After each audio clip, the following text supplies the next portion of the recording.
ថៃកំពុងពង្រឹងការគ្រប់គ្រងទីតាំងនៅតំបន់ប្រាសាទខ្មែរជាច្រើននិងទីតាំងផ្សេងទៀតដែលថៃដណ្ដើមកាន់កាប់ទឹកដីខ្មែរដោយខុសច្បាប់តាមរយៈសម្រុកធ្វើលេនដ្ឋាននិងធ្វើផ្លូវចាក់បេតុងខណៈមេដឹកនាំខ្មែរទទូចរកការចរចាដើម្បីស្ដារស្ថានភាពឡើងវិញជុំវិញទង្វើឈ្លានពាននេះតំណាងរាជបកប្រឆាំងដែលតាមដានបញ្ហាព្រំដែនបានអះអាងថាក្រោយសង្គ្រាមឈ្លានពាន21ថ្ងៃរបស់ថៃបានដណ្ដើមកាន់កាប់ទឹកដីខ្មែរជាង40ទីតាំងរួមទាំងភូមិព្រៃច័ន្ទភូមិជោគជ័យភ្នំទ្រាប់ថ្មដាអូស្មាច់និងតំបន់បឹងត្រកួនចំនួន4ភូមិជាដើមដែលការនេះអ្នកតាមដានរំលឹកមេដឹកនាំកម្ពុជាឲ្យប្រញាប់ប្តឹងថៃទៅតុលាការយុត្តិធម៌អន្តរជាតិ ICJ និងសហប្រធាននៃកិច្ចព្រមព្រៀងសន្តិភាពទីក្រុងប៉ារីសដើម្បីទាមទារដីខ្មែរដែលបរទេសជិតខាងបានឈ្លានពានយកនៅដើមសប្តាហ៍នេះយោធាថៃបន្តទម្លាយវីដេអូនិងរូបភាពពង្លឿនកសាងហេដ្ឋារចនាសម្ព័ន្ធធ្វើផ្លូវបេតុងធ្វើលេនដ្ឋាននិងចាក់គ្រឹះព្រះពុទ្ធសាសនាថ្មីនៅលើដីខ្មែរដែលថៃបានឈ្លានពានដូចជានៅប្រាសាទតាក្របីប្រាសាទខ្នាប្រាសាទតាមាន់ធំ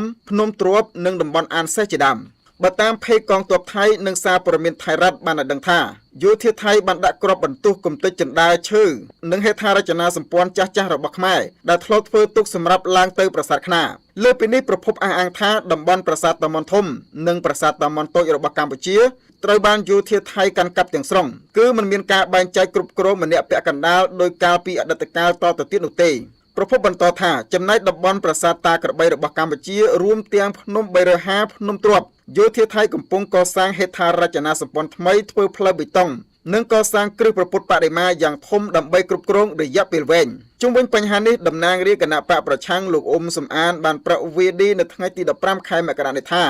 ថៃពិតជាកំពុងសម្រុកកសាងហេដ្ឋារចនាសម្ព័ន្ធថ្មីនៅតំបន់ប្រាសាទតាក្របីប្រាសាទតាមាន់ធំនិងប្រាសាទខ្នារបស់កម្ពុជាលោកអះអាងថាយោធាថៃមិនត្រឹមតែពង្លឿនកសាងហេដ្ឋារចនាសម្ព័ន្ធថ្មីនៅតំបន់ប្រាសាទបុរាណខ្មែរនេះទេថៃបាននឹងកំពុងពង្លឿនឈូសឆាយធ្វើផ្លូវបេតុងថ្មីនៅតំបន់អានសេះភូមិព្រៃច័ន្ទនិងភូមិជោគជ័យជាដើម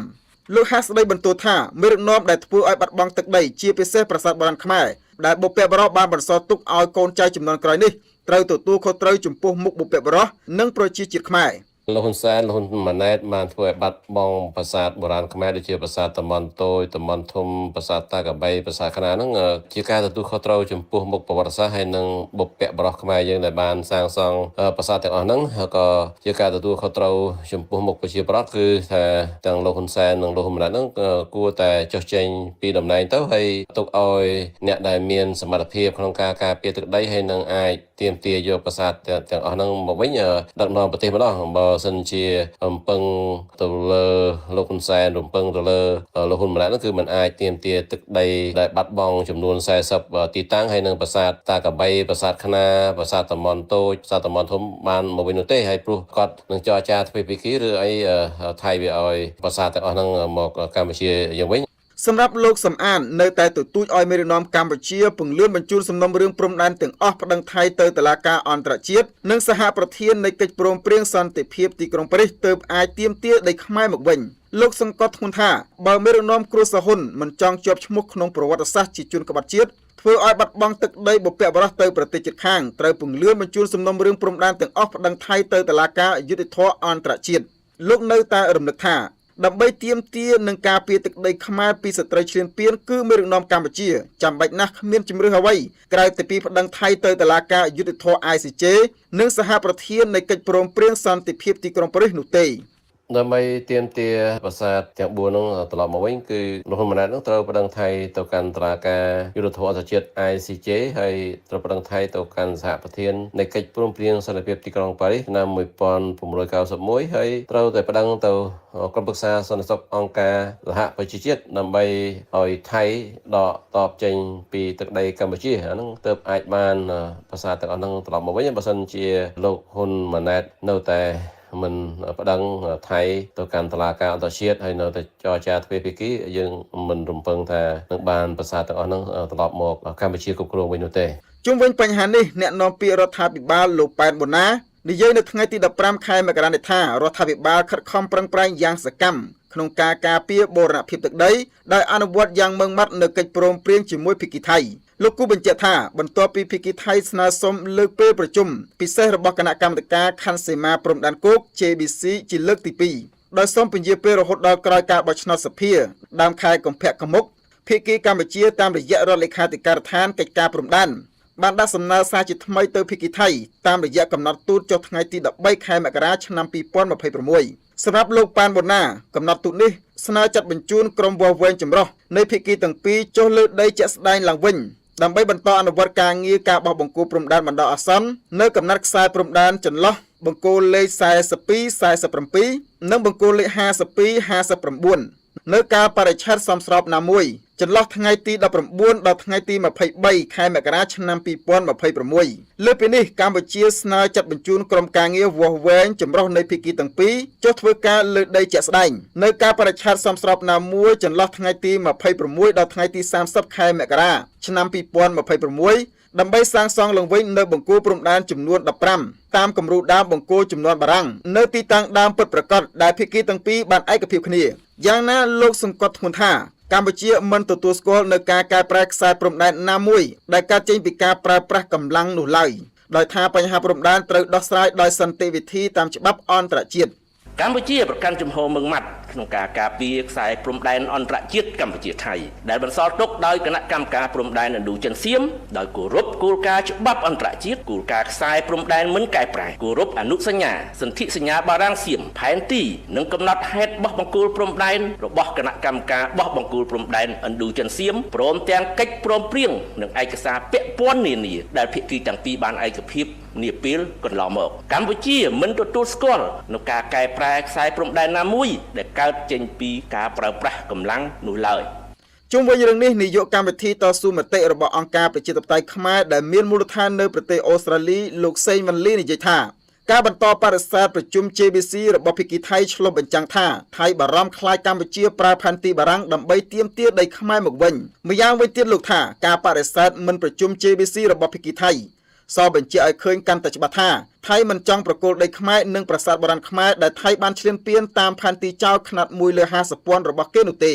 លើសពីនេះលោកថាសង្គ្រាមថៃឈ្លានពាន21ថ្ងៃកន្លងមកនេះបានបង្ហាញពីអសមត្ថភាពរបស់ថ្នាក់ដឹកនាំប្រទេសក្នុងការពង្រឹងវិស័យការពារជាតិដើម្បីត្រៀមខ្លួនទប់ទល់ទៅនឹងសត្រូវឈ្លានពាន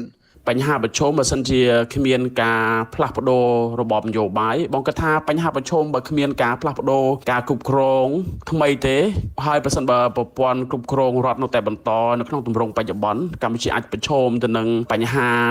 យ៉ាងហោចណាស់3ទី1ហ្នឹងគឺវិសមភាពសង្គមពលគឺគម្លាតរវាងអ្នកមាននិងអ្នកក្រកាន់តែធំដែលអាចធ្វើឲ្យឬក៏បង្កជាអស្ថិរភាពសង្គមនៅថ្ងៃមុខទី2ហ្នឹងគឺការបាត់បង់តុល្យភាពភូមិសាស្ត្រនយោបាយដោយសារយើងដឹងថាការពឹងផ្អែកខ្លាំងទៅលើមហាអំណាចមួយអាចធ្វើឲ្យកម្ពុជានឹងបាត់បង់ភាពជាម្ចាស់ការលើសេចក្តីសម្រេចចិត្តសំខាន់ទាំងអធិបតេយ្យភាពនិងការពិវត្តចំណុចទី3ចុងក្រោយហ្នឹងគឺការចុះខ្សោយនៃស្ថាប័នជាតិប្រសិនបើស្ថាប័នរដ្ឋត្រូវបានសាងសង់ឡើងដើម្បីបម្រើបុគ្គលជាជាងបម្រើជាតិនោះភាពធន់របស់ជាតិនៅក្នុងការទប់ទល់នឹងសម្ពាធខាងក្រៅនឹងកាន់តែខ្សោយទៅ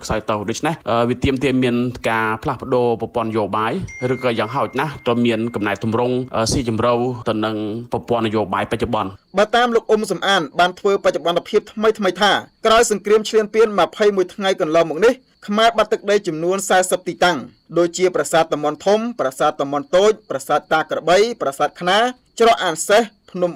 350ភូមិជោគជ័យភូមិព្រះច័ន្ទផ្ទះ3ខ្នងអូភ្លុកដំរីថ្មដាខេត្តពោធិ៍សាត់ភ្នំទ្រាប់ថ្មដូនអូស្មាច់តំបន់បឹងត្រកួនចំនួន4ភូមិផ្ទះតាមុកចំតែបោះស្បូវអូផ្កាស្នេហ៍តាថៅនិងជប់អង្គុញជាដើមបើតាមពលរដ្ឋតំបន់បឹងត្រកួនត្រូវបានយោធាថៃព័ទ្ធយកផ្ទះពលរដ្ឋខ្មែរចំនួន4ភូមិមានភូមិបន្ទាយមានរិទ្ធភូមិផ្លូវបំបែកភូមិត្រពាំងសំរោងនិងភូមិសាមគ្គីដែលស្ថិតនៅក្នុងឃុំគោករមៀតស្រុកថ្មពួកខេត្តបន្ទាយមានជ័យរីឯភូមិព្រះច័ន្ទនិងភូមិជោគជ័យដែលមានផ្ទះពលរដ្ឋខ្មែរជិត1000ខ្នងស្ថិតនៅក្នុងឃុំអូបេជាន់ស្រុកអូជ្រៅខេត្តបន្ទាយមានជ័យក៏ត្រូវបានយោធាថៃព័ទ្ធយកទាំងមូលដែរដោយបានពង្រាយកុងតឺន័ររាំងខ្ទប់និងរាយលូបន្លាមិនឲ្យពលរដ្ឋខ្មែរចេញចូលនោះឡើយការឈ្លានពានរបស់យោធាថៃក្នុងរយៈពេល21ថ្ងៃបានសម្លាប់ពលរដ្ឋខ្មែរស្រុតត្រង់ចំនួន33នាក់និងរងរបួសជិត100នាក់រីឯជនស៊ីវិលខ្មែរភៀសសឹកជិត70,000នាក់ព្រមទាំងបានបំផ្លិចបំផ្លាញហេដ្ឋារចនាសម្ព័ន្ធស៊ីវិលកម្ពុជាជាច្រើនមានផ្ទះសម្បែងវត្តអារាមសាលារៀនផ្លូវថ្នល់និងប្រាសាទបុរាណខ្មែរជាដើមប៉ុន្តែបើគិតត្រឹមថ្ងៃទី15ខែមករាឆ្នាំ